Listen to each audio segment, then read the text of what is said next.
எல்லா வானிலை மாற்றங்களுக்கும் பெஸ்டா இருக்கும் இந்த ரூபிலெக்ஸ் பெயிண்ட்ஸ். வர்ணம் பூசுவதற்கு மட்டுமல்ல, உங்கள் வீட்டை பாதுகாக்கவும் ரூபிலெக்ஸ் பெயிண்ட்ஸ். தீபம் அகர்பத்தி, ஒரு தெய்வீக அனுபவம். காளிகாம்பாள் கோயிலில் மட்டும்தான் இந்த உலகத்திலே சாமி முன்னாடி உட்காந்து வேண்டுறதுக்கு ஒரு பெரிய பீஸ்ஃபுல்லான ஒரு இடம்னா அது காளிகாம்பாள் முன்னாடி தான் உட்காந்து அது ஒரு பெரிய அது உணர தான் முடியும். நான் வாயால் கூட சொல்ல முடியாது. இது நான் இப்பயும் எல்லாத்தையும் சொல்லுவேன், எந்த வாயில் திட்டினோ அதே வாயில் முருகர் புகழை நீ என்னை திட்டினல்ல உனக்கு இருக்குடா உனக்கு அப்படின்னு சொல்லி இப்போ ஒவ்வொரு நாட்டிலையும் ஒவ்வொரு ஏரியா ஒரு உலகத்துலேயும் போய் நான் பேசிகிட்டு இருக்கேன் முருகரை பற்றி. காளிகாம்பாள் கோயில் வேறு லெவலுங்கம்மா. நீங்கள் அது லண்டன்லேருந்து ஒருத்தங்க இப்போ காளிகாம்பாளுக்கு அம்மனை பார்க்கறதுக்கே வந்தாங்க. அவங்க கனவுல போய் ஒரு விஷயத்தை கேட்டுருக்காங்க. அந்த அம்மா பேசுன்னு தெரியும். முதல்ல ஒரு விஷயத்தை நான் உணர்ந்தேங்கம்மா, விழுந்து விழுந்து சாமி கும்பிட்றதுல எல்லாம் மாறிடுமானா கிடையாது. உங்கள் சரணாகதி அடையணும். Periyar Maniammai Institute of Science and Technology, Tanjavur. B.Tech Biotechnology with specialization in computer science and biology. வணக்கம் சார். வணக்கம். எப்படி இருக்கீங்க? நல்லா இருக்குங்கம்மா. எல்லா புகழும் முருகனுக்கே. ரொம்ப நிறைவான ஒரு நேர்காணலாக இது அமைய போகுது. உலகம் ஃபுல்லாக இருக்கிற முருக பக்தர்கள் பார்க்குறப்போ ஒரு பெரிய மன திருப்தியை கொடுக்க போகுதுன்றது காரணம் இப்படி ஒரு செட்டப் மங்களகரமாக நீங்கள் வந்திருக்கீங்க. எல்லாமே இறைவன் ஆசீர்வாதம் தான். ஆமாம், கண்டிப்பாக சார். நீங்கள் ஒரு தீவிர முருக பக்தர் அப்படின்றது எங்கள் எல்லாருக்குமே தெரியும். நீங்கள் தினம் தினம் பார்த்தீங்கன்னா ஆன்மீக ரீதியான வீடியோவும் கர்மா ரீதியான வீடியோவும் முருக பக்தர்களுக்காக நிறைய விஷயங்களை நீங்கள் சொல்கிறீங்க. அதுக்கு முன்னாடி இந்த முருகன் பக்தி உங்களை இருக்கிறதுக்கு முன்பாக நீங்கள் என்னவாக இருந்தீங்க சார்? யார் இந்த கோபி? இந்த நிகழ்ச்சி இப்போ பிகேன் பக்தியில் நடக்கிறதுக்கு இன்றைக்கி 2026 நம்ம ஜூன் மாதம் இந்த நேர்காணல் எடுக்கிற முதல் எபிசோட். ஆனால் இதோட முயற்சி 2 வருஷமாக ஓடிட்டு இருந்தது. இந்த நிகழ்ச்சியோட தொடக்கப்புள்ளி எங்கே ஆரம்பிக்குதுன்னா, இந்த நிறுவனத்தோட முதலாளி எனக்கு ரொம்ப கிட்டத்தட்ட ஒரு 15 வருஷம் பழக்கம். அவர் ஒவ்வொரு வாட்டியும் நான் தொடர்பு கொண்டு, ஆனால் நம்ம இந்த மாதிரி நம்ம நிகழ்ச்சி ஒன்று பண்ணலாம், நம்ம சேனலில் ஒன்று பண்ணுவோம், பிகேன் பக்தியில் ஒன்று பண்ணுவோன்றப்போ ஃபஸ்ட்டு பாட்காஸ்ட்டு தான் பண்ணணும்.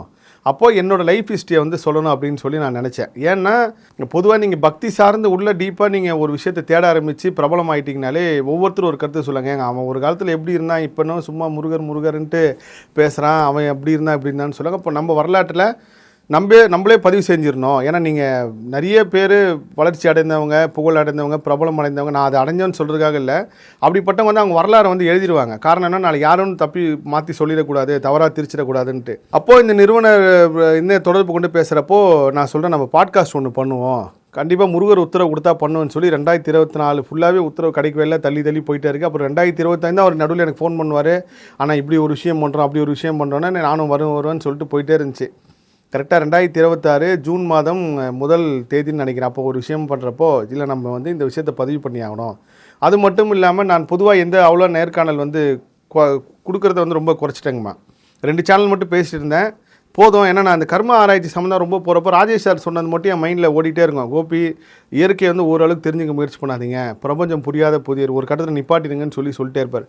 அப்போதே நான் நேர்காணலாம் குறைச்சதுக்கப்புறம் இன்னும் முருகர் சம்மந்தமாக ஆராய்ச்சி நிறைய தேடி போகிறப்போ, இமயமலை பயணம் சார்ந்து எல்லா இடத்துக்கும் போகிறப்போ என் மனசில் ஓட்டருக்கு இல்லை, நம்ம வரலாறை நம்ம கண்டிப்பாக நம்ம வாயில் சொல்லிடணும், நம்ம என்னவாக இருந்தோம் எப்படி இருந்தோம் அதுக்கு உண்டான விஷயன்றப்போ ஒவ்வொரு வாட்டியும் நாங்கள் வரன்றப்போ அந்த நேர்காணல் எடுக்கிற ஆங்கர் பிஸி ஆகிடுவாங்க. அவங்க ஒரு பெரிய ஆங்கர், எல்லாருமே பெரிய ஆங்கர் தான், ஆனால் அவங்க பிஸியானால தள்ளி போயிட்டே இருந்துச்சு. அப்போது போதும் 2027 நம்ம லிமிட்டடாக முக்கியமான விஷயங்களை மட்டும் பதிவு பண்ணுற மாதிரி ஒரு எபிசோடு மாதிரி ஆரம்பிப்போம். அப்படி எந்த சேனலுக்கு பண்ணலான்னு எழுதி போடுறப்போ பிகேன் பக்தி வந்துச்சு. அதில் ஒரு பெரிய ஆச்சரியம் என்னென்னா, இந்த ஷூட்டு நான் முதல்ல ஸ்டூடியோ பார்த்துடுறேன், நேராக மீட் பண்ணுறேன்னு சொல்லி வரேன்னு சொல்லி அந்த அவரோட நிறுவனத்துக்கு ஃபோன் பண்ணிட்டு அப்புறம் அவர் சங்கர்னு சொல்லி ஒருத்தர் கொடுக்குறாரு. அவர் சங்கர் லொக்கேஷன் அனுப்புகிறாரு. லொக்கேஷன் அனுப்பும்போது கூட நான் அந்த பேரை பார்க்கவே இல்லை. கரெக்டாக தெருவுள்ள நுழைனா தெரு பேர் வேலன் நகர்னு இருந்துச்சு. ஓ ரைட்டு, ஏதோ ஒரு தொடர்பியல் முருகர் நம்மளை காரணம் இல்லாமல் இங்கே அனுப்பலை பண்ணுவேன்னு சொல்லிட்டு அதுக்கப்புறம் தான் நீங்கள் வந்தது. அதுக்கப்புறம் இன்றைக்கி ஞாயிற்றுக்கிழமை இவங்க சேனல் வரலாற்றுலேயே ஞாயிற்றுக்கிழமை ஷூட் வைக்க மாட்டாங்க, நம்மளுக்காக வச்சுருக்காங்க, அது முருகனுக்காக வச்சுருக்காங்க.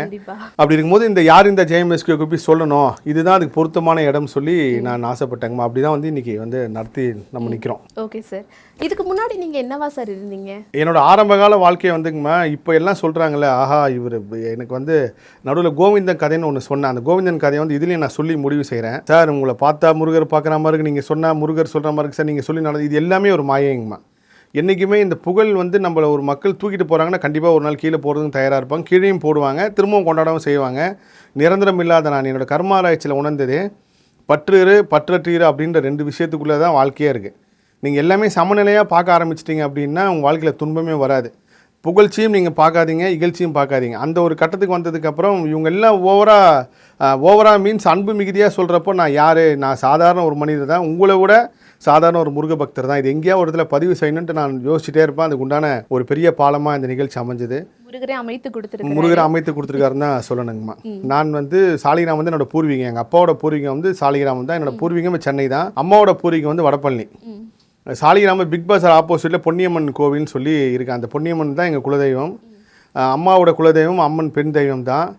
அப்பாவோட பூர்வீகம் சாலிகிராமத்தில் ஒரு சாதாரண, நான் இப்பயும் ரொம்ப பெரிய சாமியார் குடும்பத்தில் வந்தவரோ ஏதோ சித்தர் வழி குடும்பம் சாதாரண ஒரு குடும்பத்தில் பிறந்து சாலிகிராமத்தில் கரியப்பா ஸ்கூல்னு இருக்குது, அங்கே 9வது வரை படிக்கிறேன். இப்போ கர்ம ஆராய்ச்சியாக நான் வந்து என்னோடய லைஃப் விஷயம் தேடுற போது என்னோடய ஹெட்மாஸ்டர் பேர் வந்து முருகையன்.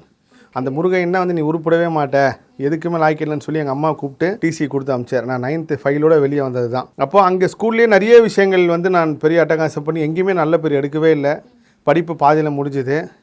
அதுக்கப்புறம் எங்கள் அம்மா அப்பா 2 பேருமே வடபழனிக்கு ஷிஃப்ட் ஆகிறாங்க. வடபழனி எங்கள் பாட்டி வீட்டுக்கு போகிறோம். அப்புறம் அங்கேயே இருக்க ஆரம்பிக்கிறோம். 9வது ஃபைல் ஆகிட்டோம். வாழ்க்கையில் வந்து எனக்கு ஆரம்பத்துலேருந்து மைண்டில் இருந்ததுன்னா நம்ம எங்கேயும் போய் வேலை செய்யவே கூடாது, முதலில் தான் இருக்கேன் தவிர மாத சம்பளத்துக்கு வேலைக்கு போகக்கூடாதுன்றதுல ரொம்ப கான்ஷியஸாக இருந்தேன். அது அந்த சின்ன வயசுலேருந்தே எனக்கு அது மைண்டில் இருந்துச்சு. நம்ம மாத சம்பளத்துக்கு எங்கேயும் போகக்கூடாது, எங்கே போனாலும் ஒரு முதலாளர்கள்னு சொல்லி அப்படியே மைண்ட் இருந்து. ஆனால் விதி வந்து என்னை வேறு மாதிரி கொண்டு போகுது. வேங்கீஸ்வரர் கோவில் பக்கத்தில் ஒரு ஆட்டோ கான்ஸ்டன்ட்டில் வேலைக்கு போகிறேன். வேலைக்கு போனதுக்கப்புறம் அங்கேருந்து பக்கத்தில் வந்து சந்தோஷ் ஃபைனான்ஸ்னு சொல்லி ஒரு சேட்டு கடை இருக்குது மார்வாடி, அவர்கிட்ட நான் அங்கே வேலைக்கு போகிறேன். இங்கேருந்து மாறி அங்கே போனதுக்கப்புறம் எனக்கு அங்கே நிறைய டெஸ்ட் வச்சாங்க. பொதுவாக நீங்கள் மார்வாடி ஜெயின் அவங்ககிட்ட நீங்கள் வேலைக்கு போனீங்கனாலே காசு சம்மந்தமான உங்களுக்கு பல பரீட்சைகள் வைப்பாங்க. ஒரு வாட்டி ஒரு பையில் வந்து இதெல்லாம் ரேட்டாக தான் புரிஞ்சுக்கிட்டோம், இப்படிலாம் நம்மளை செக் பண்ணியிருக்காங்க போல இருக்குன்ட்டு. ஒரு பையில் வந்து ஒரு 1 லட்ச ரூபா போட்டு கொடுக்குறாங்க. ஆனால் அங்கே போனதுக்கப்புறம் சொல்கிறேன் 50,000 அந்த பையில் இருக்கும், எடுத்து கொடுத்துருன்றாங்க. நான் சொல்கிறேன் 1 லட்ச ரூபா இருந்துச்சு அப்படின்றேன். அப்போ அதுவும் எனக்கு செக் பண்ணதுக்காக தான். அதுக்கே மாதிரி ஒரு நகை வந்து கீழே போட்டிருந்தாங்க. அந்த நகையை வந்து நான் எடுத்துகிட்டு போய் கொடுத்தேன். இது எல்லாமே நான் செக் பண்ணுறதுக்காக தான் அப்படி இருந்திருக்கு போடுங்க. அப்போ தான் பணத்தோட மதிப்பு என்னன்னு சொல்லி அந்த சேட்டுக்கிட்ட வந்து நான் கற்றுக்கிறேன். எப்படி காசு செலவு பண்ணோம், எப்படி வந்து பணத்தை பொறுப்பாக நடத்தினா அது இயற்கை வந்து அந்த இடத்துல என்னோடய விதி வந்து அங்கே ஒரு பெரிய பாடம் கற்றுக் கொடுத்துச்சு. அதுக்கப்புறம் அப்படியே அந்த 2 வீலர் சம்மந்தப்பட்ட வாழ்க்கையே போகும்போது யதார்த்தமாக ரஜினி பட ஷூட்டிங் பார்க்குறதுக்கு போகிறேன் ஏவிஎம்மில். அப்பா வந்து சினிமாவில் இருந்ததுனால ஏவிஎம் ஸ்டுடியோவில் எனக்கு சர்வசாதாரணமாக போயிட்டு வர இடம். மற்ற எல்லாருமே வந்து விட மாட்டேன். நான் இங்கே பிறந்தனால எல்லோரும் தெரிஞ்சனால என்னை உள்ளே அனுப்புவாங்க. அப்போ ரஜினி சார் பட ஷூட்டிங்கில் ரஜினி சார் வராருன்னு சொல்லி அவ்வளோ பயங்கரமாக கூட்டுச்சு. ஆனால் நான் அதை தாண்டி எல்லாம் உள்ளே போயிட்டேன். உள்ளே போனதுக்கப்புறம் ரஜினி சார் கார் வந்து நிற்கிது, அம்பாசிடரில் வராரு அவர். அப்போது வந்ததுக்கப்புறம் அவர் கூட 4-5 பேர் வந்து சஃபாரி போட்டு வராங்க. வந்துட்டு ரஜினி சார் வந்து என் கூட அப்போ முருகப்பன் என் ஃப்ரெண்டு ஒருத்தருக்கான். அந்த முருகப்பண்ணை நான் முதல்ல காளிகாம்பாள் கோயில் கூப்பிட்டு போனது. இதை வச்சு தான் நான் வந்து என்னோடய கர்மாராய்ச்சியில் எல்லா முருகர் அடியார்களும் ஒரு பெண் தெய்வம் தான் வழிகாட்டியிருக்கோம், ஒரு பெண் சக்தி தான் முருகட்டை கொண்டு போய் சேர்த்துருக்கோம், அவங்க எல்லாரும் பெண் தெய்வத்தை வழிபட்டிருப்பாங்கன்னு நான் சொன்னது. அப்போ நானும் அந்த முருகப்பண்ணை நிற்கிறோம். ரஜினி சார் வந்து இப்படி கை காட்டுறாரு, யாருக்கோ காட்டுறாருன்னு பார்த்தா எங்களுக்கு தான் கை காட்டினார். என்னடா நம்ம 2 பேரும் நிற்கிறோம், நம்மளுக்கே ஒரு கை காட்டுறாரு அப்படின்னு சொல்லி ரஜினி சார் கூட 4-5 பாடி கார்டு வராங்க சஃபாரி போட்டு. பா இந்த வேலை சூப்பர் வேலை போல இருக்கு, இவங்க ரஜினி கூடியே இருக்காங்களே அப்படின்னு சொல்லிட்டு அந்த வேலை செய்கிறதுக்கு நான் முயற்சி பண்ணி அந்த வேலை செய்கிறவர் வந்து அப்போ தான் நான் காளிகாம்பாள் கோயில் போன சமயம். காளிகாம்பாள் கோயில் போகும்போதே காளிகாம்பாள் கோயிலில் மட்டும்தான் இந்த உலகத்திலே சாமி முன்னாடி உட்காந்து வேண்டுறதுக்கு ஒரு பெரிய பீஸ்ஃபுல்லான ஒரு இடம்னா அது காளிகாம்பாள் முன்னாடி தான் உட்காந்து அது ஒரு பெரிய அது உணர தான் முடியும். நான் வாயால் கூட சொல்ல முடியாது. அந்த அம்மா முன்னாடி உட்காந்து அந்த அம்மா நம்மகிட்ட பேசுகிற மாதிரி இருக்கும். கரெக்டாக இந்த இடத்துக்கு வர்றதுக்கு ஒரு 15 நாளைக்கு முன்னாடி தான் சண்டே காளிகாம்பாள் போவேன், ஞாயிற்றுக்கிழமை. கிட்டத்தட்ட 9 வருஷம் நான் போனேன். எந்த மழை புயல் இருந்தாலும் காலையில் கிளம்பிடுவோம். சண்டே காளிகாம்பாள் போயிட்டு பீச்சுக்கு போயிட்டு அப்படியே ரிட்டர்ன் வரும். இது ஒரு பெரிய வழக்கமான வேலையை வச்சுருந்தேன். அப்போது காளிகாம்பாள்கிட்ட நான் வந்து சினிமாவில் ஒரு பெரிய ஆளாகணும்னு வேண்டுறேன், ஜென்ரலாக வேண்டுறேன். நீங்கள் என்ன வேணாலும் பண்ணி நான் ஒரு பெரிய ஆள் ஆக்குங்கம்மா அப்படின்னு சொல்லி வேண்டுறேன். ஏன்னா நான் நிறைய சின்ன வயசுலேருந்து அவமானப்பட்டு நிறைய இடத்துலலாம் வந்து அவமானப்பட்டதுனால நம்ம ஒரு இடத்துக்கு போனோம், நம்மளை எல்லாருமே மதிக்கிற இடத்துக்கு போகணுன்னு என் மனசில் இந்த மேனிஃபெஸ்டோன்னு சொல்லுவாங்களா, அது மைண்டில் இருந்துகிட்டே இருந்துச்சு.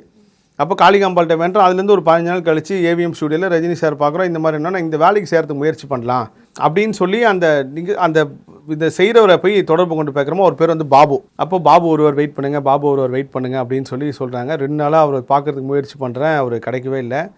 அதுக்கப்புறம் 3ஆவது நாள் கிடச்சி இந்த மாதிரி என்னென்னா உன்னை பார்த்தா வசதியாக இருக்கிற மாதிரி தெரியுது, நீ எப்படிப்பா இந்த வேலைக்கு வருவாங்கன்னாரு. இல்லைங்க நான் சாதாரண இதுதான். அப்போ என் மேனேஜர் ஒருத்தர் வந்து அங்கே எனக்கு ரெஃபர் பண்ணி சொல்லியிருந்தார், நான் இந்த ஹைட்டாக இருக்கிறனால நம்மளுக்கு அந்த வேலை கரெக்டாக இருக்கும் அப்படின்னு சொல்லி நான் முயற்சி பண்ணும்போது அவரும் பொருத்தமாக இருக்கும்பா நீ போப்பான்னாரு. அப்போ ஒரு நாளைக்கு 500 ரூபா சம்பளம், 500 350 ரூபா சம்பளம் நினைக்கிறேன்.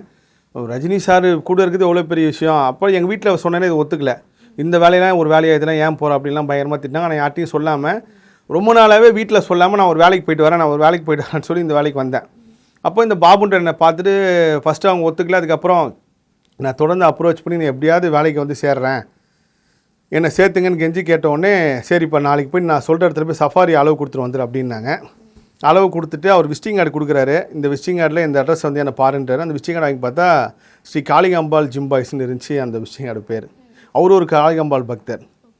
நான் காளிகாம்பாள் அம்மா கிட்ட வேண்டி 1 மாதம் கூட ஆகலையே, இப்படி ஒரு பெரிய வரத்தை கொடுத்துட்டாங்களே அப்படின்னு சொல்லிட்டு அந்த சந்தோஷத்துலேயே திரும்ப காளிகாம்பாள் நன்றி சொல்லிட்டு, அப்போ தான் நான் பாபா படம் வந்து ரொம்ப அதிகமாக டிவியில் போடுற காலம் அது. அப்போ இந்த நெட்டில் பார்க்குறதுலாம் வசதியெல்லாம் கிடையாது. ஸோ இந்த பாபா படம் பார்க்குறப்பெல்லாம் இந்த காளிகாம்பாளோட கனெக்ட் இன்னும் ரொம்ப பெருசு அதிகமாகுது. அப்போ கரெக்டாக ரஜினி சார்கிட்ட வந்து நம்ம வேலைக்கு போகிறோம். போனவுடனே என்ன ரஜினி சார்ட்டெலாம் விடலாம் இல்லை, அவருக்கு அப்புறம் ஒரு 4 பேர் இருப்பாங்க. அந்த 4 பேரை தாண்டி நான் இந்த கூட்டத்தெல்லாம் கட்டுப்படுத்துறது அப்படியே வாழ்க்கை போயிட்டே இருக்குது. ரஜினி சாரை பார்த்துக்கிட்டே இருப்பேன். எனக்கு சின்ன வயசுலேருந்து ரஜினி சார் பிடிக்கும். எங்கள் வீட்டில் டிவி இல்லாதனால பாட்ஷா படம் சன் டிவியில் போட்டாங்கன்னா பக்கத்து வீட்டு ஜன்னலில் போய் பார்ப்போம். அப்போ அவங்கள திட்டுவாங்க, இங்கே எதுக்கு என்ன பண்ணுறீங்க அப்படியெல்லாம் வந்து பார்த்து ரஜினி சார் ரசித்து வளர்ந்தவனா. அப்போ ரஜினி சாரை பார்த்துக்கிட்டே இருக்கேன். ஏதோ ஒரு ஈர்ப்பு மட்டும் மனசில் ஓட்டு. அப்போ இந்த உலகம் பக்தி ஞானம் கிடையாது, ஒரு ஜாலியான வாழ்க்கை தான். ஷூட்டிங்கு ரஜினி வேலைக்கு போகிற மாதிரியே இருக்காது, ஜாலியாக போயிட்டு வர மாதிரி இருக்கும். அதுக்கப்புறம் அந்த படம் முடிஞ்சதுக்கப்புறம் எந்திரன் படம் ஃபுல்லாக ஒர்க் பண்ணுறேன். எந்திரன் ஃபுல்லாகவே படம் ஒர்க் பண்ணேன். அதுக்கப்புறம் அப்படியே ஒவ்வொரு நடிகர்களுக்காக நான் மாறி போகிறேன். ஆனால் ரஜினி சார் கூட ட்ராவல் மட்டும் போயிட்டே இருக்கு. ஒரு எப்படி சொல்கிறதுன்னா அவரை வந்து நான் ஒரு சாமி மாதிரி பார்க்க ஆரம்பிச்சிட்டேன். ரஜினி சார் நடிகர் கிடையாது, அவர் வந்து நின்னார். ஒரு பெரிய இன்சிடென்ட் வந்து நான் கண் கூட பார்த்தேன். எந்திரனில் எல்லாருமே பார்த்துருப்பீங்க, கலாபவன் மணி சீன் ஒன்று இருக்கும். ஐஸ்வர்யா வந்து கலாபவன் மணி கையை பிடிச்சி இழுப்பார், ரஜினி ஐஸ்வர்யாவும் ஓடுவாங்க. அந்த சீன் வந்து ஈசிஆரில் கோவிந்தராஜன் கார்டனில் வந்து ஷூட் பண்ணோம். அப்போ நான் என்னோடய வேலையே காலையிலேருந்து ரஜினி சாரை பார்த்துட்டே இருப்பேன். அவர் என்னெல்லாம் ஆக்டிவிட்டிஸ் பண்ணுறாரு, எப்படிலாம் இருக்கார், இதெல்லாம் பார்த்துக்கிட்டே இருப்பேன். அப்போது ரஜினி சார் ஸ்பாட்டில் வந்து அவர் வந்து எப்படின்னா யார் நம்மளுக்கு முன்னாடி போகிறாங்களோ அவங்கள ஃபாலோ பண்ணிட்டு தான் வருவார். அந்த கோவிந்தராஜன் கார்டனில் ஃபுல் தென்னை மரம் நல்லா காற்று. அந்த சீன் எடுக்க போகிறாங்க. அது வந்து கோவாவோட ஏதோ ஒரு பேட்ச் ஒர்க்காக சேர்த்து எடுக்கிறாங்க. ரஜினி சார் ஐஸ்வர்யா ஓடி வந்து நிற்கிற சீன் அது. அங்கேருந்து அந்த ரஜினி சார் வந்து நிற்கிறாரு, நின்று ஒரு பெரிய தென்னை மரத்தை வந்து பார்க்குறாரு. அப்படியே மேலே பார்க்குறாரு. நான் அவரை பார்த்துக்கிட்டே இருக்கேன். அந்த ஃபோட்டோ இப்பயும் இருக்குது. நான் அது ஹிந்துவில் வந்துருந்துச்சு அந்த ஃபோட்டோ. ரஜினி சார் வந்து தென்னை மரத்தை பார்த்து அங்கேருந்து ஒரு 5 அடி தள்ளி நிற்கிறார். அங்கே ஒரு பெரிய ஓலையும் ஒரு தென்னங்கொலையும் வந்து விழுந்துச்சு. விழுந்தோடனே சங்கர் சார் ரொம்ப பதட்டமாகி என்னங்க இப்படி ஆச்சுன்னா, அதெல்லாம் ஒன்றும் இல்லைங்க சங்கர் சார் வந்து ரொம்ப கேஷுவலாக தான் இருப்பார். அவர் எப்படி நம்ம சினிமாவில் பார்க்குறோமோ அதை தாண்டி ஒரு வேறு அளவுக்கு ஸ்பிரிச்சுவல் டிவைனோட இருப்பார். அவர் எப்படி நம்ம முத்துல ஒரு ரஜினி சாரை பார்த்தோம், அருணாச்சலத்தில் ஒரு ரஜினி சாரை பார்த்தோம், அதேமாதிரி இந்த அண்ணாமலையில் ஒரு ரஜினி சாரை பார்க்கும்போது ஒரு டிவைன் பவர் ஒன்று தானாக இருந்துகிட்டே இருக்கு. அந்த மாதிரி லைவாகவும் இருக்கும் அவர் கூட. இதெல்லாம் ஒன்றும் இல்லை சங்கர் காற்றுல விழுந்துருக்குன்னு போயிட்டு என்னன்னா ஒருவேளை அவர் விழுந்தது முன்னாடி தெரிஞ்சுதா இல்லை தெய்வ சக்தி அவர் தள்ளி நிற்க வச்சுதா? பெரிய ஆளுங்க உண்மையிலே அது வந்து எங்கே நான் உணர்ந்தேன் அப்படின்னா, தெய்வத்தை முழுசாக நம்பி பிரார்த்தனைக்கு சக்தி இருக்குன்னு நான் உணர்ந்தது வந்து எங்கன்னா இப்போ ரஜினி சார் இப்படியே போயிட்டே இருக்காரு. போனதுக்கப்புறம் நானும் என் வேலையை போயிட்டே இருக்கேன். அப்போது சன் பிக்சர்ஸில் தேவர் பிக்சர்ஸ் ஐயப்பன் சொல்லி ஒரு அண்ணன் எனக்கு அறிமுகமாகிறார். அப்போது ஏன்னா எந்திரன் தானே சன் பிக்சர்ஸ் செய்கிறாங்க. அப்போ இருக்கும்போது சன் டிவியில் எல்லோரும் எனக்கு நண்பர்கள். இப்போ ரஜினி சார் கூட இருக்குன்னா ரஜினி சார்ட்ட வேலை செய்கிறப்பா அப்படின்னா எல்லாருக்கும் தெரியும்ல, ஒரு ஃபோட்டோ எடுக்கிறதுக்கு ஏதாவது ஒன்றுக்கு நான் தானே நிற்பேன், நீங்கள் போகாதீங்க போங்க அப்படின்னு சொல்லிட்டு அதில் எல்லோரும் நண்பர்கள் ஆகிறாங்க. அப்போ ஐயப்பனை நண்பர் ஆகிறாரு. அப்படியே இருக்கும்போது நான் இந்த பக்கம் இந்த செக்யூரிட்டி ஜிம் பாய்ஸ் பாடி கார்டாகவும் வேலை போயிட்டு இருக்கும்போது, இல்லை நம்ம ப்ரொடக்ஷன் டிஸ்ட்ரிபியூஷன் இந்த மாதிரிலாம் சினிமாவில் ஏதாவது ஒரு வாய்ப்பு தேடி போவோம், ஒரு ப்ரொடக்ஷன் மேனேஜர் தான் ஆகணும்னு சொல்லி போகிறப்ப தான் என் வாழ்க்கையில் வந்து எஸ்எஸ்ஆர் பங்கஜன் ஒரு தேட்டர் வந்து கிடைக்குது. ஒரு நண்பர் மூலயமா ஒரு ஏதோ ஒரு வகையில் யார் செஞ்ச புண்ணியமோ இறைவன் அருளால், கண்டிப்பாக முருகன் அருளால் தான் கிடைக்குது. அங்கே அப்படியே நட்பு. அப்போ வந்து ஷோ எடுத்து போட ஆரம்பிக்கிறேன். 5 மணி ஷோ, காலைல 6 மணி ஷோலாம் வந்து டிக்கெட் நான் மொத்தமாக வாங்கி விற்பேன். அந்த ஷோ எடுத்து போட ஆரம்பிக்கிறேன். போயிட்டே இருக்கும் போது தான் கரெக்டாக எந்திரன் முடியுது. அதுக்கப்புறம் ராணா படம் வந்து ஸ்டார்ட் ஆகுது. அப்பயும் நான் ரஜினி சார்ட்ட ஒர்க் பண்ணுறேன். இப்போயும் நீ யூடியூப்பில் போய் ராணா வீடியோ பார்த்தீங்கன்னா இல்லை நான் ரஜினி சார் கூட வருவேன் ஒரு சீன். அப்போது கரெக்டாக அப்போ தான் Rajini sir Rajini sir face மட்டும் வித்தியாசமாக இருக்குது. இப்போ புதுசாக பார்க்குறவங்களுக்கும் தொடர்ந்து நான் பல வருஷமாக ரஜினி சார் பார்க்குறவங்களுக்கு வித்தியாசம் தெரியல. அப்போ ரஜினி சாரோட ஃபேஸ் வந்து ஒரு வித்தியாசமாக இருக்குது. என்னடா வாய் வந்து ஒரு மாதிரி இருக்குது. நான் அப்பயும் கூட விட்டு கேட்குறேன், அண்ணா சார் முகம் ஒரு மாதிரி டல்லாக இருக்குது, என்ன இருக்குன்னா அப்போ ரஜினி சார் காஸ்டியூமோட வராரு. காஸ்டியூமோட வந்து ராணா பூஜை நடக்குது, தேங்காய் உடைக்கிறாரு. உடச்சி கரெக்டாக உள்ளே போகும்போது சௌந்தர்யவனம் சாங் ஷூட் பண்ணுறாங்க, தீபிகா படுகோன் எல்லாமே எடுத்துகிட்டு இருக்கும்போது திடீர்னு அவர் மேனேஜர் வந்து சொல்கிறார், உடனே இசபெல்லா ஹாஸ்பிட்டலுக்கு போங்க அப்படின்னாரு. இசபெல்லா ஹாஸ்பிட்டலுக்கு போங்கன்னா என்ன ஆச்சுன்னு பார்த்தா அப்போ இந்த அளவுக்கு நெட் வசதிலாம் கிடையாது. இல்லை அங்கே போனதுக்கப்புறம் தான் தெரியும் ரஜினி சார் ஹெல்த் இஷ்யூனால இசபெல்லா ஹாஸ்பிட்டல் அனுமதிக்கப்பட்டிருக்காருன்ட்டு பார்த்தா அவ்வளோ மீடியா இருக்குது. அங்கே போய் நாங்கள் கண்ட்ரோல் பண்ணி எல்லாம் வச்சுருக்கோம். அதுக்கப்புறம் கொஞ்ச நாள் இசபெல்லா ஹாஸ்பிட்டலில் இருந்தார். இசபெல்லா ஹாஸ்பிட்டல் இருந்ததுக்கப்புறம் திடீர்னு டிஸ்சார்ஜ் ஆகுறாரு, எல்லாம் ஓகே. ஆனால் அப்போ வரைக்கும் நான் ரஜினி சார் யாருமே பார்க்க அலோடோ இல்லை. ஒரு ஃபோட்டோ கூட வெளியே வராமல் பார்த்துக்கிட்டோம். எங்கே யார் உள்ளே போனாலும் செக் பண்ணுவோம், எந்த ஃபோட்டோ வெளியே வராது. அப்போது எல்லா நடிகர்களுமே பழக்கமாயிட்டாங்க. எல்லா நடிகர்களோட முக்கியமான பிஏலேருந்து எல்லாரும் நட்பர்கள் ஆகிட்டாங்க. எல்லாரும் ஃபோன் பண்ணி கேட்பாங்க, ரஜினி சார் எப்படி இருக்கார், ரஜினி சார் இருக்குன்னா நல்லா இருக்காருன்னு யாருக்குமே தெரியாது. அவர் ஒரிஜினல் கண்டிஷன் யாருக்குமே தெரியாது. அதுக்கப்புறம் ரஜினி சார் வந்து இசபெல்லா ஹாஸ்பிட்டல் டிஸ்சார்ஜ் ஆனதுக்கப்புறம் எல்லாம் நார்மலாக ஆயிடுச்சுனாங்க. அப்புறம் திடீர்னு ஒரு நாள் ஃபோன் பண்ணி ராமச்சந்திராவில் அட்மிட் ஆகிடாங்க, நீங்கள் அங்கே டியூட்டிக்கு போங்கன்றாங்க. அப்போ நான் வந்து இங்கேருந்து ராமச்சந்திரா ஹாஸ்பிட்டல் டியூட்டிக்கு போகிறோம். சரி, அதே மாதிரி ஒரு ஃபோட்டோவும் ஒரு கிளிப்பு கூட வெளியே வராத அளவுக்கு ரொம்ப பர்ஃபெக்டாக நாங்கள் பார்த்துக்கிட்டோம். அப்படி இருக்கும்போது தான் ஒரு நாள் ரஜினி சார் வந்து அந்த சிஎம்மா அப்போது ஜெயலலிதா அம்மா ஃபங்க்ஷன் ஏற்றுக்கிறாங்கன்னு நினைக்கிறேன். அப்போது சந்திரபாபு நாயுடும் ஸோ அவர்களும் வந்து ரஜினி சாரை பார்க்க வரப்போ தான் நான் வந்து அந்த டோர் திறந்த ஒரு இடத்துல நிற்கிறேன். அப்போ மோடி கூட வந்தார்னு நினைக்கிறேன் ராமச்சந்திராக்கு. அப்போ தான் நான் ரஜினி சார் பார்க்குறேன். நம்ம பார்த்த ரஜினி சாரோட ரொம்ப மோசமான உடல்நிலை இதோட பார்க்குறேன் ரஜினி சாரை. எனக்கு அன்றைக்கி ஃபுல்லாகவே ரொம்ப கஷ்டம். ஏன்னா நம்ம அவங்க சாப்பிட்ருக்கோம். ரஜினி சார்னா எப்படி எத்தனை பேர் ஏரியெலாம் வருவாங்க தெரியுங்களா? செவ்வறு ஏரியெலாம் வருவாங்க. அங்கே ஒவ்வொரு நைட்டு என்னோட வேலையே சுற்றி பார்த்துக்கிட்டே இருக்கேன். சில பேர் உணர்ச்சி வசப்பட்டு அழுதுட்டு மேலே வந்துடுவாங்க. ஜம்ப் பண்ணி 7வது மாடியில் எப்படி ஏரியெலாம் வந்துடுவாங்க. அங்கே வந்து ஒருத்தர் வந்து உண்மையாக நடந்த சம்பவம், அவருக்கு எந்த பிரச்சனையும் கிடையாது.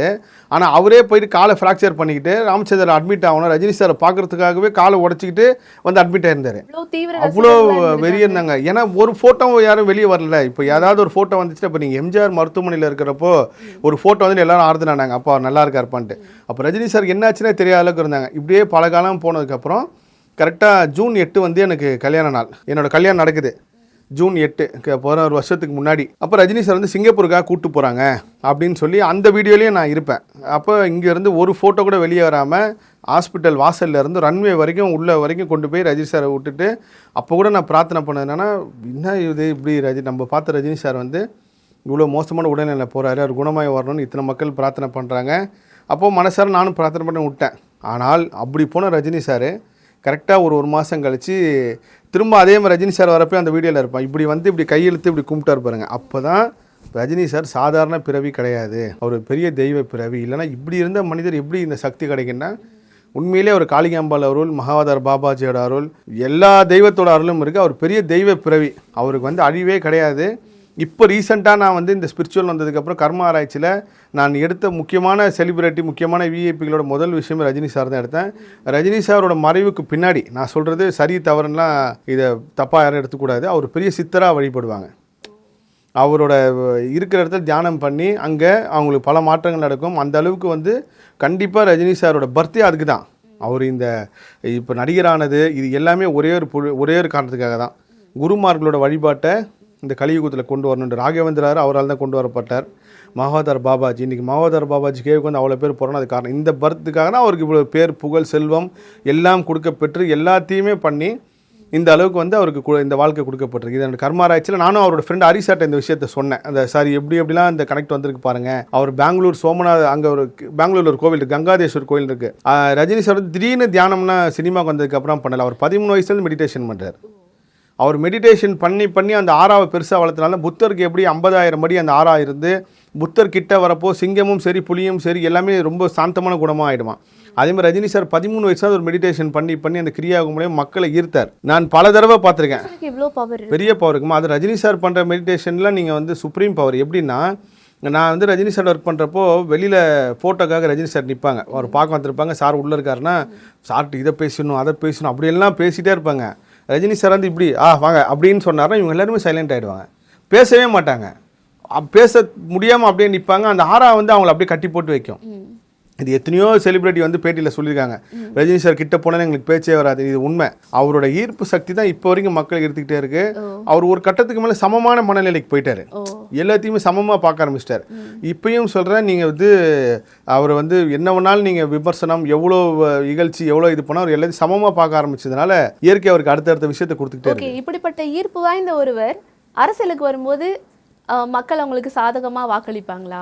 நான் அரசியல் இருக்கும்போது இந்த கேள்வி கேட்டிருந்தீங்கன்னா கண்டிப்பா அதுதான், பெரிய இப்ப பதில் நீங்க சொல்லியிருப்பேன். சினிமால வந்து நிறைய நான் வந்து விஷயங்களை அரசியல்லாம் விட்டு பகிர்ந்துட்டீங்க. வந்துட்டேன். என் வாழ்க்கையில் அரசியலே பேசவே கூடிய, ஏன்னா நான் என்ன மாதிரி அரசியல் சார்ந்து விமர்சனம் பண்ணலாம் யாருக்க மாட்டாங்கம்மா. இந்த யார் இந்த JMSK கோப்பில் அது ஒரு பெரிய பாட்டாவே சொல்றேன்.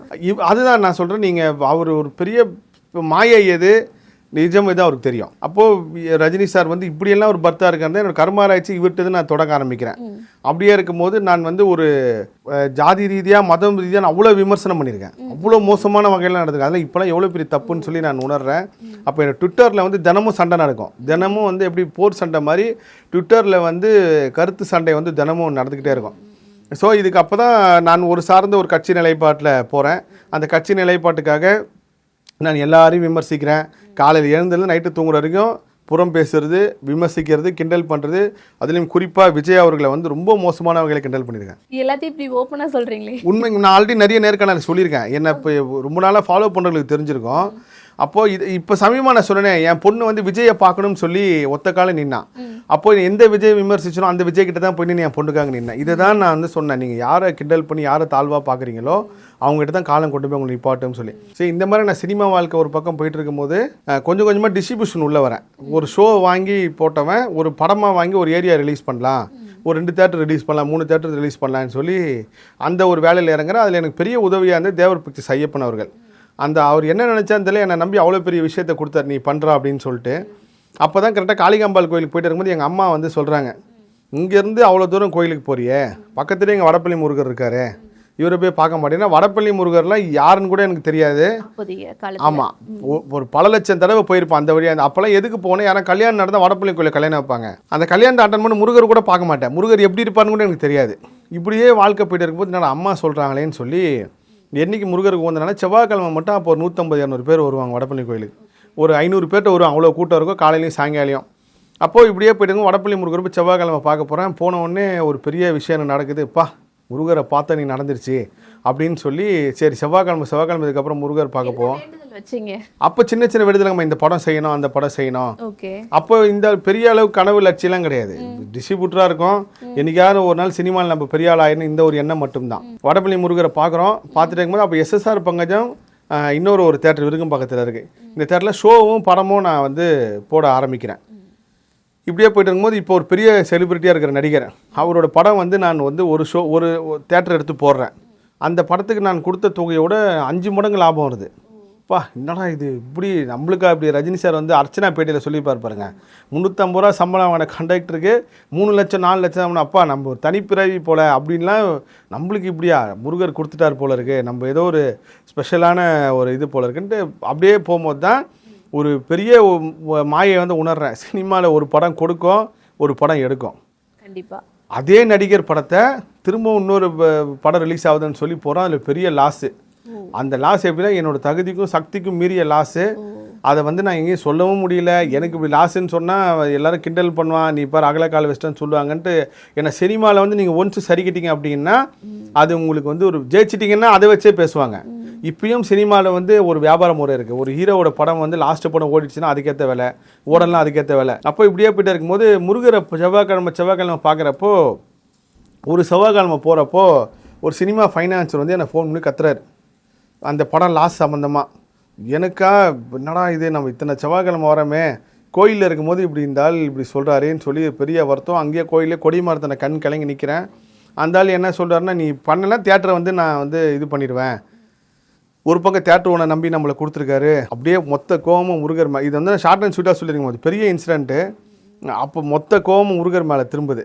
முருகர் மேலே திரும்பி, உன்னா ஒரு தெய்வன்னு கும்பிட வந்தானே, நீ கல் தான் அப்படின்னு சொல்லி திட்டுறேன். முருகனை தகாத வார்த்தையில் திட்டுறேன். ரொம்ப ரொம்ப மோசமாக திட்டிட்டு கோயிலே காரி துப்பிட்டு, இதோட உன் பக்கம் வந்து என்னை செருப்பால் அடி, உன் கோயிலுக்கே வரமாட்டேன்.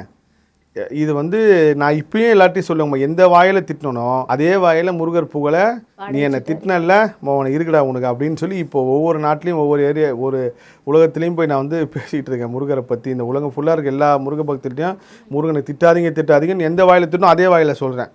திட்டிட்டு அங்கேருந்து அப்படியே அழுதுகிட்டே குளத்து கரை பக்கம் வந்து டீ சாப்பிட்டுட்டு தேட்டருக்கு வரேன். தேட்டர் வந்ததுக்கப்புறம் இந்த நஷ்டத்தை எப்படி வரப்போகிறேன் அப்படின்னு சொல்லி பெரிய அளவுக்கு இதாக இருக்குது. எனக்கு விஜய் மேலே ஒரு கோவம் வந்தது காரணம் வந்து இன்னொரு விஷயம் என்னென்னா, தலைவா படம் மூலயமா எனக்கு பெரிய லாஸு. இப்போ எப்படி ஜனநாயகம் படம் உங்களை தள்ளி போகிற மாதிரி பிரச்சனை, இதில் வந்து இதுலேயும் எனக்கு ஒரு தனிப்பட்ட முறையில் ஒரு நஷ்டமே.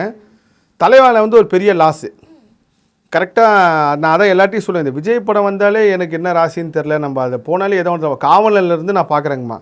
காவலன் படத்துலேருந்து இப்போ ஜனநாயகம் வரைக்கும் எல்லா படமுமே பிரச்சனையாக தான் வந்திருக்கு விஜய்க்கு. அது அவருடைய ராசியாக நான் இதை பெரிய ரிசர்ச்சாக எடுத்து பண்ணேன். அவர் கடகராசி கடக லக்னம் எனக்கு இப்போ தான் தெரியும் அவருக்கு. நான் கடக லக்னத்துக்கு முன்னாடி தெரியும், ஆனால் கடகராசி கடக லக்னம் சமயம் ஒரு 2 வருஷத்துக்கு முன்னாடி தெரியும். நான் கடக லக்னன்றதுனால நிறைய பண்ணுவேன். நீங்கள் இந்த கடக லக்னக்காரன் எல்லாமே போராடி ஜெயிச்சிருவீங்க, ஆனால் போராட்டம் கண்டிப்பாக இருக்கும். கிளைமேக்ஸ் எங்கே போய் முடியும்னா நீங்கள் வெற்றியில் தான் போய் முடியும், தவிர தோல்வி முடியவே முடியாது. அப்போ கடக லக்னம் சிம்ம லக்னம் சார்ந்து நிறைய விஷயங்கள் எடுக்கிறேன். அப்போது நான் யோசிக்கிறேன், காவலன் படத்துலையும் பிரச்சனை, இப்போ தலைவா படத்தில் நான் வந்து காசை கட்டிட்டு வரேன், டிஸ்ட்ரிபியூட்டர் கட்டிட்டு வெளியே வந்து டீ சாப்பிட்லான் இருக்கும்போது நியூஸ் வருது தலைவா படத்துக்கு தடைன்னு சொல்லி. அந்த படம் இதே மாதிரி ரிலீஸ் ஆகாமல் நான் வந்து வட்டிக்கு வாங்கி காசு கட்டினதில் அங்கே ஒரு பக்கம் வட்டி ஏறி கடைசியில் படம் ரிலீஸ் ஆகாமல் இங்கேருந்து ஆந்திராவில் போய் அந்த படத்தை போய் நாங்கள் போய் பார்த்தோம் எல்லோரும் சேர்ந்து. ஒரு கட்டத்துக்கு மேலே ரிலீஸ் ஆச்சு, ஓகே. அதே மாதிரி ஒரு சில படங்கள்லாம் மாறி இருக்குது.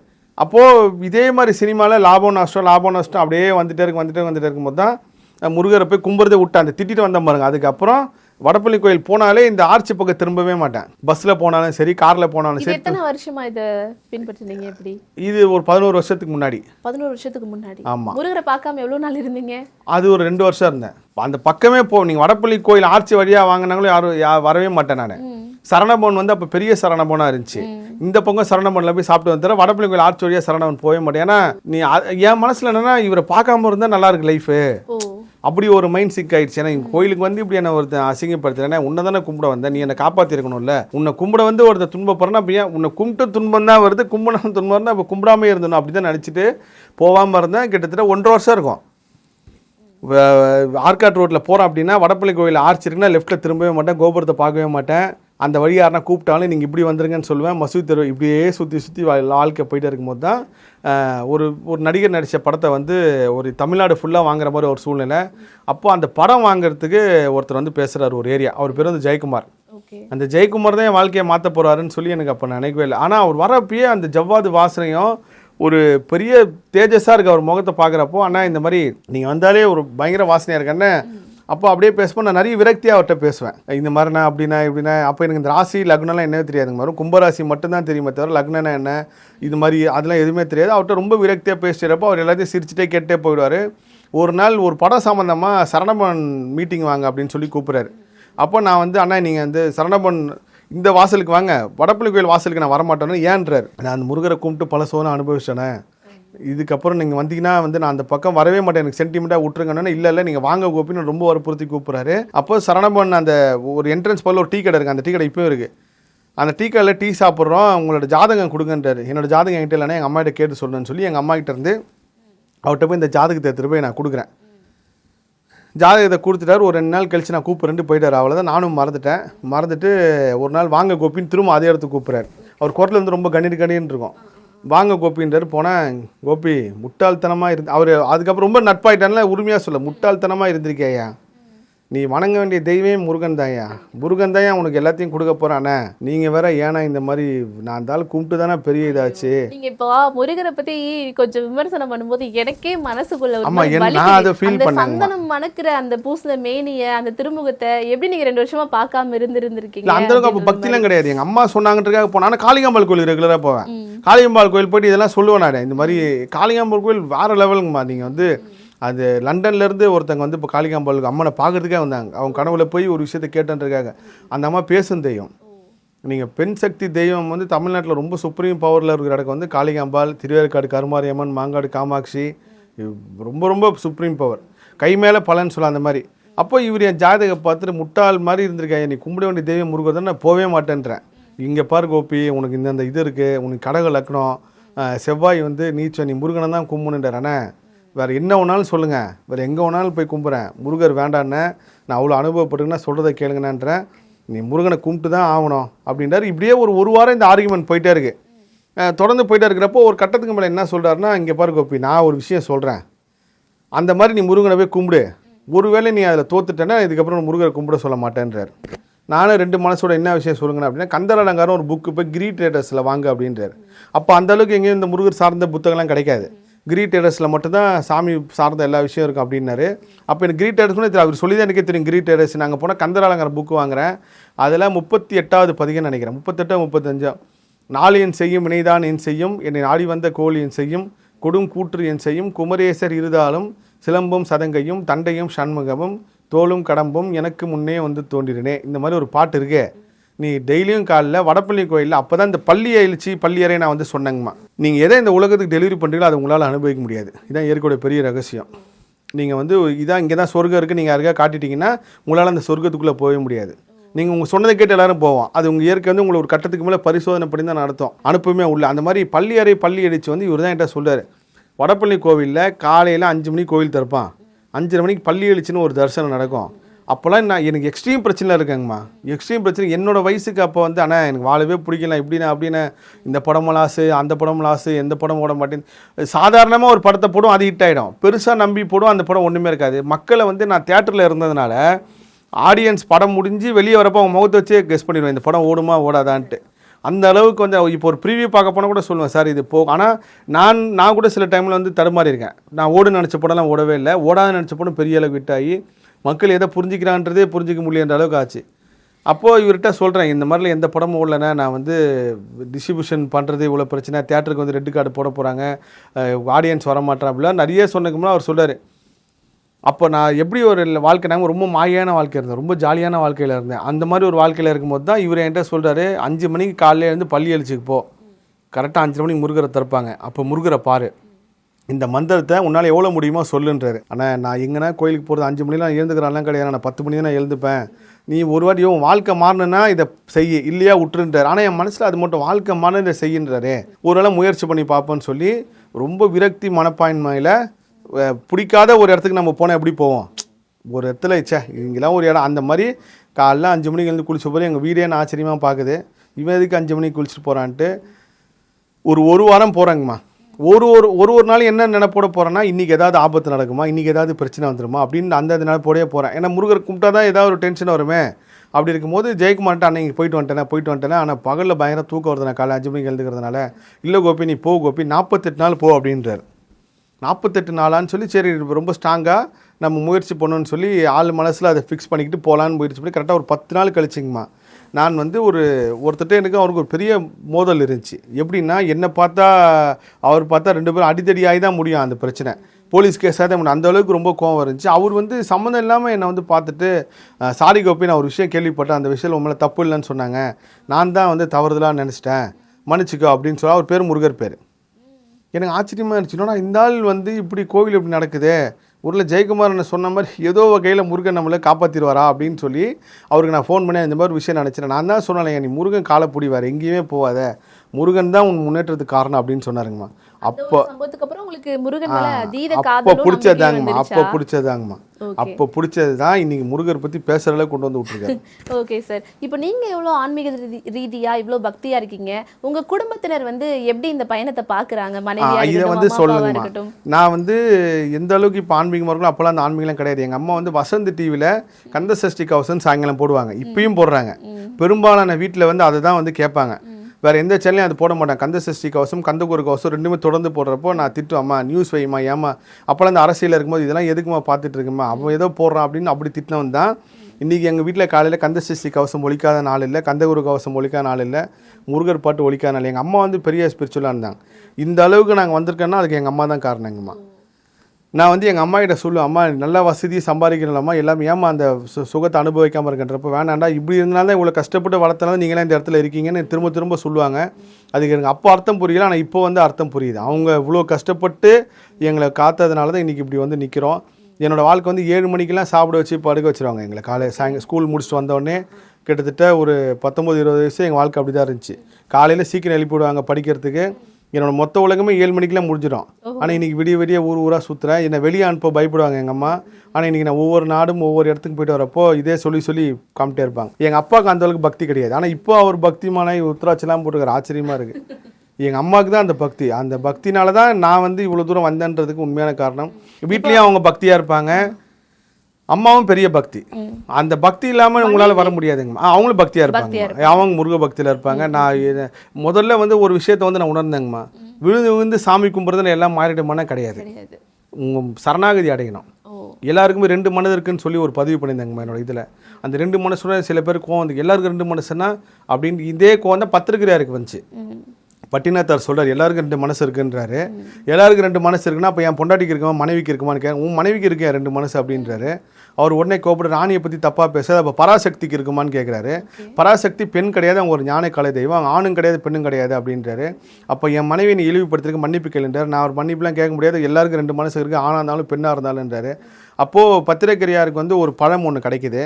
அந்த பழத்தை கொண்டு போய் தன்னோட ராணிக்கிட்ட கொடுக்குறாரு. இந்த பழம் வந்து சாப்பிட்டா நீண்ட நாள் உயிர் வாழலாமா, இது நீ வந்து சாப்பிடுமான்னு கொடுக்குறாரு. ராணி வாங்கினதுக்கப்புறம் ராணிக்கு வந்து குதிரைக்காரன் மேலே ஆசை, ஒரு ஈர்ப்பு. குதிரைக்காரன்ட்ட போய் எனக்கு ராஜா இதை கொடுத்தாரு, நீ இந்த பழத்தை சாப்பிட்டு நல்லபடியாக வாழுன்னு சொல்லி குதிரைக்காரன்ட்ட கொடுக்குறாங்க. குதிரைக்காரனுக்கு காமினின்ற ஒரு பொண்ணு மேலே ஈர்ப்பு. அவன் போய் காமினிக்கிட்ட கொடுத்து இந்த பழத்தை வந்து ராணி கொடுத்தாங்க, இதை சாப்பிட்டா எனக்கு வந்து ரொம்ப சந்தோஷம், நீ நல்லா இருப்போன்னு காமினி வாங்கிட்டு இதை வந்து நான் சாப்பிட்டு நல்லா இருக்கிறதோட நம்ம எல்லாருமே சந்தோஷமாக இருக்கோம், அது காரணம் ராஜா தான், ராஜா சாப்பிட்டாருன்னா நல்லா இருக்குமே அப்படின்னு சொல்லி இது சுருக்கமாக சொல்கிறேன். இது வந்து ராஜா கிட்ட போய் நீங்கள் சாப்பிடுங்க அப்படின்னா ராஜாவுக்கு ஒன்றுமே புரியல. என்னடா இது நம்ம ராணிக்கிட்ட கொடுத்த பழம் எப்படி வந்துச்சு, இது பெரிய கதைங்கம்மா. அப்புறம் ராஜா வந்து இந்த பழத்தை வந்து ராணி எங்கன்னு தெரியல, ராணி வந்து குதிரைக்கார மடியில் இருக்காங்க. அதை பார்த்துன்னு அவர் ரொம்ப இதாக வர்றார். உடனே பட்டினத்தை தேடி வர நீங்கள் சொன்னது உண்மைதான், எல்லாருக்கும் 2 மனசு இருக்குது அப்படி. 2 மனதுன்றது இந்த மாதிரி மட்டும் இல்லைங்கம்மா. அப்போ அவருக்கு ஞானம் கிடைக்குது. ஞானம் கிடைச்சதுக்கு அப்புறம் பத்திரிகையார் வந்து ஞானியாக மாறி எல்லாருக்குமே அது வந்து நீங்கள் எப்படி சொல்கிறதுனா, இப்போ ஒரு கட்டத்துக்கு மேலே சாய்பாபா கும்பிட்டே இருப்பாங்க. சாய்பாபா வந்து இவங்களுக்கு ஒரு நல்ல விஷயத்தை கொடுக்கலாம், சரி இவ்வளோ கஷ்டப்பட்டு வரேன்னு கொடுக்குற நேரத்தில் இவங்க டபால் மாதிரி முருகரை கும்பிட ஆரம்பிச்சிருவாங்க. முருகரை கும்பிட்டுக்கிட்டே இருப்பாங்க. முருகர் ஓகே தினமும் வரானே உனக்கு நல்ல விஷயம் பண்ணுன்றப்போ டக்குன்னு மாதிரி வேறு ஒரு தெய்வத்துக்கு போயிடுவாங்க, தெய்வத்தை மாற்றிக்கிட்டே இருப்பாங்க. ஸோ இதுதான் 2 மனசுன்றது தான். மனிதன் வந்து ஒரே தெய்வத்தை ஒரே விஷயத்தை பிடிச்சி போனீங்கனாலே நீங்கள் ஒருவேளை எந்த நீங்கள் இஸ்லாமோ இல்லை கிறிஸ்தவரோ இந்து மதம் எதுவுமே இல்லாமல் ஒரு கல்லை நீங்கள் ஒரு சிலையை ஒரு சக்தியாக நினச்சி வழிபட்டால் கண்டிப்பாக இயற்கை கொடுக்கும். நீங்கள் ஒரு கிளாஸ் தண்ணி எடுத்து அந்த தண்ணியில் வந்து நீங்கள் தினமும் பேசி தினமும் எனக்கு இது மாதிரி வேணும்னு அப்படின்னு சொல்லி வேண்டி அந்த தண்ணியை குடிச்சுன்னா அது கண்டிப்பாக கொடுக்கும். ஸோ ஒரு மனசாக இருக்கிறது வந்து எல்லோரும் முடியாது. மெட்டீரியல் லைஃப் ஸ்பிரிச்சுவல் லைஃப் 2 இருக்குங்க நம்ம தனித்தனியாக. அது 2த்தையும் ஒரே மாதிரி நீங்கள் எப்போ பார்க்க ஆரம்பிக்கிறீங்களோ அப்போ தான் இந்த 2 மனசு ஒரு மனசாக மாறி உங்களுக்கு இறைவன் மேலே சரணாகதி அடைகிற பக்கம் வரும். ஆனால் அவ்வளோ சீக்கிரம் அந்த ஞானம் வராது. இப்போ நான் உங்ககிட்ட பேசுகிறேன், என் மனசு இங்கே பேசினாலும் என் மனசு இன்னொரு மனசு ஒரு இடத்துல இருக்கும். இதனால தான் நீங்கள் வந்து யார் மேலேயும் சந்தேகம் கொள்ளக்கூடாது, யார் மேலேயும் வந்து நீங்கள் பழி சொல்லக்கூடாது, யார் மேலேயும் நீங்கள் வந்து ஒருத்தங்க தப்பே பண்ணல ஆனால் நீங்கள் தப்பு பண்ணிட்டேன்னு கேட்குறப்ப அவங்களுக்கு அந்த தப்பு பண்ணுற மனசு வந்துடும். சமீப காலமாக தான் முருகனுடைய அந்த பக்தி வந்து மக்கள் மத்தியில் வந்து அதிகரிச்சிருக்கு அப்படின்னே சொல்லலாம். குறிப்பாக நீங்கள் வீடியோ போட ஆரம்பிச்சதுக்கு அப்புறமா கூட எடுத்துக்கலாம் நம்ம. ஏன்னா முன்னாடிலாம் முருகரை வந்து அவருடைய அறுபடை வீடுகளில் தான் நம்ம போய் மக்கள்லாம் நேரடியாக போய் தரிசனம் பண்ணிட்டு வந்தாங்க. இப்போ பார்த்தீங்கன்னா சென்னையில் முருகர் கோவிலில் வந்து மக்கள் கூட்டம் அலைமோதுது. இப்போ சமீப காலமாக நான் ஒரு கோவிலுக்கு போயிருந்தேன். அந்த கோவிலில் வந்து ஒரு ஆலய உலா அப்படின்ற ஒரு நிகழ்ச்சியின் வாயிலாக மக்களுக்கு அந்த அந்த தெய்வத்தை போயிட்டு நாங்கள் காமிச்சோம். அப்போ பார்த்தீங்கன்னா அந்த கோயில் வந்து 6 மாதங்களில் ரொம்ப பிரபலம் அடைஞ்சிருச்சு. இங்கே தான் நெசப்பாக்கத்தில் இருக்க ஒரு முருகன் கோவில், திருச்செந்தூர் முருகன் கோவில். அது மக்களுக்கு எப்படி திடீர்னு இவ்வளோ பக்தி வந்து திடீர்னு இல்லைங்கம்மா. அதான் இப்போ எனக்கு எப்படி வந்துச்சுன்னு சொல்லி இதுலேருந்து நான் சொன்னாதான் உங்களுக்கு அது புரிய வரும். திடீர்னுலாம் வரவே இல்லை. அப்போது முருகரை கும்பிட்டுக்கிட்டே இருக்கோம், வாழ்க்கை போயிட்டு இருக்கு. அப்போ இவர் சொன்னார்ல ஜெயக்குமார் அண்ணா 48 நாள் நீ வந்து இந்த முருகர் பள்ளி அழிச்சு பார்த்துட்டுனா நீ கண்டிப்பாக முருகர் வாழ்க்கையை மாற்ற ஆரம்பிப்பான. 48 நாள் கம்ப்ளீட் பண்ணிட்டேன். 48 நாள் கம்ப்ளீட் பண்ணக்கப்புறம் ஜெயக்குமாரன் கூட நிறைய ட்ராவல் பண்ண இருக்கும்போது ஜெயக்குமார்கிட்ட கேட்குறேன், நீங்கள் எப்படி நான் ஒரு சினிமா டிஸ்ட்ரிபியூட்டராக இருந்தீங்க, எப்படி என் வாழ்க்கையை பார்த்து இவ்வளோ பர்ஃபெக்டாக ஜாதகம் சொன்னீங்க எப்படின்னா, அப்போ தான் ஒரு விஷயத்தை உணர்றேன். இன்றைக்கி இருக்கிற ஜோதிடர்கள் இருக்காங்கல்ல, இதில் பெரும்பாலானோர் ஜோதிடத்தை ஏன் படித்தாங்க அப்படின்னா, எல்லா ஜோதிடத்தையும் போய் யாருமே ஒருத்தரும் ஒழுங்காக சொல்லலை, எல்லாம் பரிகாரம் ஏமாற்றிட்டாங்க, ரொம்ப உயரத்தில் இருந்து வீழ்ச்சி அடைஞ்சு எந்த ஜோதிடமே நம்மளுக்கு கரெக்டாக சொல்லலை அப்படின்னு சொல்லி ஜோதிடத்தை படித்தவங்க அதிகம் பேர். இதை நான் பல பேர்ட்ட செக் பண்ணேன். இன்றைக்கி ஜோதிடத்தில் பெரிய இருக்காங்க நம்ம, இவங்க எல்லாருமே பல பேரை பார்த்து ஜோதிடமே போயிடா, எவனுமே ஒழுங்காக சொல்ல மாட்டான்னு சொல்லி வேண்டி விரும்பி கற்றுக்க போய் அதில் தி பெஸ்ட்டாக ஆனவங்க தான். அதில் அவங்க அனுபவமும் சேர்ந்து பதில் சொல்லுது. அப்போ ஜெயக்குமார் என்ன சொல்கிறார், இல்லை கோபி நான் இந்த மாதிரி ஒரு கட்டத்தில் நின்னேன், அப்போ எனக்கு சொல்கிறதுக்கு யாருமே இல்லை, அதே மாதிரி தான் நான் உன்னையும் பார்க்குறேன். அப்போ என் பேர் வந்து எஸ்கே கோபி, ஜேஎஸ்கே கோபி கூட கிடையாது, ஜெயம் எஸ்கே கோபி கூட கிடையாது, வெறும் கோபி எஸ்கே கோபி, சரவணன் கலை எங்கள் அப்பா அம்மா பேர், அதை சேர்த்து தான் வச்சுருப்பேன் எஸ்கே கோபின்னு. அப்போ அவர் சொல்ல உன்ன மாதிரி வந்து நான் நிற்கிறப்ப எனக்கு யாரும் சொல்லலை கோபி, உடுக்க நான் சொல்கிறேன், உன்னோட விதிப்படியும் ஜாதகப்படியும் நீ வந்து முருகனை மட்டும் கும்பிட்டுரு, முருகனை விட்டுறாத, முருகன் தான் வாழ்க்கையில முன்னேற்றத்தை கொடுப்பார் அப்படின்றார். இப்போ உங்க பேர்ல ஜெயம் எஸ்கே கோபின்னு இருக்குது. அந்த ஜெயம் அப்படின்றது உங்களுக்கு இந்த மாதிரி வழிமுறைகளை சொன்னவரா? அதுவும் ஒரு பெரிய விஷயம் தான் அது வந்தது. அப்போ எஸ்கே கோபியா இருக்கிற நான் வந்து இவர் கூட ஜெயக்குமாரோட டிராவல் பண்றப்போ ஒரு கோயிலா கூட்டு போறாரு. அப்போ எனக்கு அப்பயே வந்து அப்பதான் இந்த ஜோதிட ஆர்வம் வருது. மனிதன் வந்து விதிப்படி தான் பிறகுறான்னா அப்போ அவன் வந்து எப்படி வாழ்க்கையை வாழ்றான், எப்படி சாகுறான் எப்படின்ற போது தான் டி நகரில் ஆனந்தனன் ஒருத்தர் இருக்காரு. அவர் வந்து அர்த்தமுள்ள இந்து மதம்னு ஒரு புக்கை கொடுத்து இதை படிக்க சொல்றாரு. கோபி இதை படின் நல்லா கேட்குமா, கண்ணதாசன் வீட்டு வாசலில் தான் நான் எப்பயுமே இருப்பான். அது கண்ணதாசன் வீடுன்னு எனக்கு தெரியாது. அந்த நடேசன் பார்க்காண்ட அரசியல் ரீதியாக நான் பொறுப்பில் இருக்கும்போது அங்கேயே தான் சுற்றிக்கிட்டே இருப்பேன். அவர் அர்த்தமுள்ள இந்து மதம் சொல்லி ஒரு புக்கு கொடுக்குறாரு. அந்த புக்கு படித்த உடனே அந்த புக்கில் இருந்த ஒரு வாசகம் வந்து என் வாழ்க்கையே வந்து பெரிய விஷயத்தை நோக்கி கொண்டு போகுது. என்னென்னா, நீ ஒரு பாட்டிலோட வந்து கீழே போட்டு போயிட்ட, உன் எதிரியோ இல்லை விரோதியோ வந்து குத்தணும்ட்டு கீழே போட்டு போனேன்னா உன் புள்ள வந்து பிறந்து வர வரைக்கும் அந்த பாட்டிலோட அங்கே தான் இருக்கும். இல்லை நீயே திரும்ப புள்ளையாக வந்து பிறகுற வரைக்கும் அந்த பாட்டிலோட அங்கே தான் இருக்குன்ட்டு. ஸோ நீ எது செஞ்சாலும் திரும்ப வருதுன்றது வந்து கண்ணதாசன் சொல்லியிருக்காரு. அது வரைக்கும் கண்ணதாசன்னா ஒரு கவிஞர், ஒரு பாட்டு எழுதுறவர் மட்டும்தான் தெரியும். அப்போது இந்த அர்த்தமுள்ள சார்ந்து ஒரு 10 புக்கு வாங்குகிறேன். வாங்கினதுக்கப்புறம் ஒருத்தர் சொல்கிறாரு, நீங்கள் அவர் பேசாத கேட்டிருக்கீங்களான்னு கேட்குறாரு. இல்லைங்க, கண்ணதாசன்னா ஒரு கோப்பையிலே என் குடியிருப்புன்னு அந்த பாட்டு பாடினவர் அவர். அப்படி மட்டும்தான் அந்த முகம் தெரியும். பரமசிவன் கழுத்துலேருந்து பாமதி தான் கண்ணதாசன் சொல்லிட்டு. அதுக்கப்புறம் அவரோட ஸ்பீச்சை நான் வந்து யூடியூப்பில் கேட்குறேன். கிட்டத்தட்ட இப்போ வரைக்கும் இருக்க ஒரு 500,000 ஸ்பீச் இருக்குது. அர்த்தமுள்ள இந்த மதத்தை பற்றி ஒரு 10 பாட்டு பேசியிருப்பார். அதை கேட்க கேட்க கேட்க என் வாழ்க்கையே வந்து பெரிய அளவுக்கு யோசனையாக மாறுது. அப்போ தான் ஒரு விஷயம் உணர்றேன், எதை பண்ணாலும் திரும்ப வரும், நல்ல பண்ணாலும் சரி கெட்ட பண்ணாலும் திரும்ப வரும்னு சொல்லி அந்த ஞானத்தை வந்து கொடுக்குறாரு. நான் வந்து அர்த்தமுள்ள இந்த மதம் படிக்க ஆரம்பித்து இப்போது சமீபமாக ஒரு 6 மாதத்துக்கு முன்னாடி கண்ணதாசன் அவரோட வாரிசை பார்க்கும்போது நான் சொன்னேன், ஐயா உங்கள் அப்பா மட்டும் நீங்கள் எரிக்காமல் புதைச்சிருந்தீங்கன்னா அவரோட சமாதியில் போய் நான்லாம் தினமும் போய் வணங்கிட்டு வருவேன். அவர் எவ்வளோ பெரிய தெய்வ பிறவி. அவர் எங்கே கனெக்ட் ஆகிறார்னு பார்த்தீங்கன்னா பட்டினத்தோட மறுபிறவி தான் கண்ணதாசன். பட்டினத்தா இருக்கார்ல, அவர் இன்னொரு பர்த் தான் கண்ணதாசன். ராஜேஷ் ஐயா சொல்லியிருக்காரு. ராஜேஷ் ஐயா மிகப்பெரிய தேரியை கண்டுபிடிச்சி இப்போ நான் வந்து கிருபானந்தர் விட்ட பணியை வந்து நான் செய்கிறேன். இப்போது அப்போ கிருபானந்தர் கடகலக்கணும், நான் கடகலக்கணும். இது நான் தான் அவருன்னு அந்த பெருமைக்காக சொல்லுங்கம்மா. நீங்கள் வந்து இயற்கை வந்து ஒரு பேட்டர்ன் வச்சுருக்கீங்கம்மா. இப்போது இந்த நான் சொல்லக்கூடிய விஷயம் வந்து யார் இந்த ஜேஎம்எஸ் கோய்க்கு அப்பாற்பட்ட ஒரு டாபிக். ஆனால் இதை நான் இந்த விஷயத்தோட கனெக்ட் பண்ணி சொன்னால் தான் தெரியும். இப்போ கொஞ்ச நேரத்துக்கு முன்னாடி கூட பிகேன் பக்தி சார் இந்த விஷயத்தை பற்றி நீங்கள் பேசுங்கன்னாரு. அது இயற்கையாக அதில் வந்துருச்சு. இயற்கை வந்து ஒரு பேட்டர்ன் வச்சுருக்கேங்கம்மா. எவ்ரி 60 இயர் ஒன்ஸு 6 மாதத்துக்கு ஒரு தடவை 60 நாளுக்கு ஒரு தடவை ஒரு சுழற்சி நடத்திக்கிட்டே இருக்குது. இப்போ நம்ம இங்கே உட்காந்து இன்றைக்கி தேதி வந்து ஜூன், என்ன தேதி இன்றைக்கி வந்து ஜூன் 14. இந்த டாப்பிக்கில் நம்ம 2 பேரும் உட்காந்து பேசுகிறோம். இதில் நம்ம நிறைய டாபிக் பேசுகிறோம். இன்னிலேருந்து நீங்கள் 60 இன்றைக்கி எழுதி வச்சுங்க.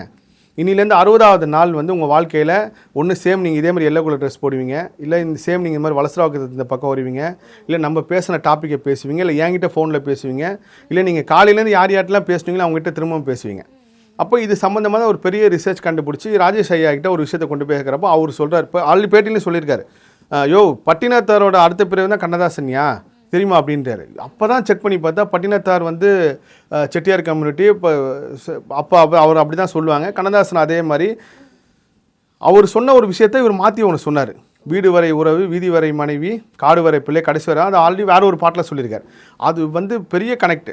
அப்போது அரசியல் சார்ந்து நான் வெளியில் வந்துட்டேன். இருந்தாலும் என் மனசு வந்து ஏன் இந்த ஆன்மீக தேடி போச்சு. ஆனால் நான் வந்து எல்லாத்துலேயும் சொல்லுவேன், நீங்கள் அரசியல்வாதியை நல்லா பாருங்கள்.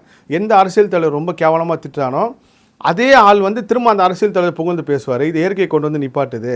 நீங்கள் பார்த்துருப்பீங்க, எவ்வளோ பேரை பார்த்துருக்கீங்கம்மா, மேடையில் எவ்வளோ மோசமாக திட்டிருப்பாங்கன்றப்போ இயற்கையை வந்து 60 வருஷத்துக்கு முன்னாடி ஒரு விஷயத்தை உருவாக்கி வச்சிருக்குன்னு அப்படியே இந்த விஷயத்தை போகும்போது கரெக்டாக திடீர்னு விஜய் முதலமைச்சர் ஆகிறாரு. விஜய் முதலமைச்சர் ஆனதுக்கப்புறம் ஒரு செய்தி வந்து புதிய தலைமுறையில் போடுறாங்க, நியூஸ் தந்தி டிவின்னு நினைக்கிறேன். 60 வருஷத்துக்கு முன்னாடி அண்ணாவும் இதே மாதிரி தான் வந்து இதே பிரபவ ஆண்டில் வந்து சிஎம் ஆனார் அப்படின்றப்போ டக்குன்னு என்னோட ரிசர்ச்சுக்கு இதுக்கு ஏதோ ஒரு தொடர்பு இருக்கிற மாதிரி எடுத்து பார்க்குறேன். அண்ணா கடகலக்கணும், அண்ணா வந்து இந்த கம்யூனிட்டி, விஜயம் அந்த கம்யூனிட்டி. அப்படியே எடுத்து பார்க்குறப்போ 60 வருஷத்துக்கு முன்னாடி இயற்கை ஒரு பேட்டர்ன் உருவாக்குச்சுல்ல, அதேமாதிரி திரும்ப ஒரு பேட்டர்ன் உருவாக்கியிருக்கு. பார்த்தீங்கன்னா அப்போது அண்ணா, எம்ஜிஆர், ஜெயலலிதா, கலைஞர் 4 பேர் இருந்தாங்களா. திரும்ப 60 வருஷத்துக்கு அப்புறம் இன்னொரு பேட்டர்ன் உருவாக்கி வச்சுருக்கு. எம்ஜிஆர், திரிஷா, உதயநிதி, எடப்பாடி. இல்லை சிரிக்காதீங்க, கேளுங்க. ஜெயலலிதா அம்மா சினிமாவிலேருந்து அதுக்கப்புறம் நிறைய அவமானங்களை சந்தித்ததுக்கப்புறம் ஒரு பெரிய வெறி கொண்டு ஒரு விஷயத்துக்கு வராங்க. அதுக்கப்புறம் யாரெல்லாம் என்னை அவமானப்படுத்துறீங்களோ அவங்க முன்னாடி ஜெயிச்சு காட்டுவோன்னு சொல்லி தான் ஒரு சபதம் எடுத்து அவங்க சிஎம் ஆகுறாங்க. அதுக்கப்புறம் நல்லதும் பண்ணாங்க. இதில் திரிஷா எங்கே எடுத்துன்னா அவங்க ஒரு சேம் கம்யூனிட்டி, இவங்களும் ஒரு சேம் கம்யூனிட்டி. இன்றைக்கி வந்து இப்போ நடக்கலனா கூட எதிர்காலத்தில் இயற்கையை வந்து அப்படியே கொண்டு போய் எப்படி விஜய் அவர்களை வந்து ஒரு பெரிய சக்தியாக கொண்டு வந்துச்சோ அதே மாதிரி திரிஷா அவர்கள் வந்து சின்ன வயசில் ஒரு பேட்டி கொடுத்துருக்காங்க. அது இப்பயும் இருக்கு, என்ன ஆகணுங்க சீஃப் மினிஸ்டர் ஆகணும்னு சொல்லிட்டான். அப்போ எந்த வார்த்தை எந்த சக்தி அவங்கள சொல்ல வச்சுது? இது அதுக்கப்புறம் நீங்கள் உதயநிதி அண்ணாமலை எடுத்துட்டிங்கன்னா இவங்க எல்லாருமே கடகராசி, கடகலக்கணம், சிம்ம ராசி, சிம்ம லக்னம் சார்ந்தே இருக்காங்க. ஒரு பெரிய ஆச்சரியமாக இருந்துச்சு. அப்போ எம்ஜிஆர் எப்படி அப்போ கொல்லூர் மூகாம்பிகை கோயிலுக்கு போனாரோ அதே மாதிரி இப்போ விஜய் போகிறாரு. ஸோ இது எல்லாமே ஒரு பெரிய பேட்டர்ன். இது நான் சொல்லனா கூட இதான் நடந்துக்கிட்டு இருக்கு. இதில் நான் ஒரு சில ரகசியங்கள்லாம் சொன்னேன்னா அது வந்து எப்படி சொல்கிறதுனா அது இயற்கையை வந்து நீ ரகசியமாக தான் இருக்கணும். அதை நீ ரிவீல் பண்ணுறியா என்னோட அனுமதியில் ரிவீல் பண்ணு, இயற்கையை உங்களுக்கு சொல்லணும்.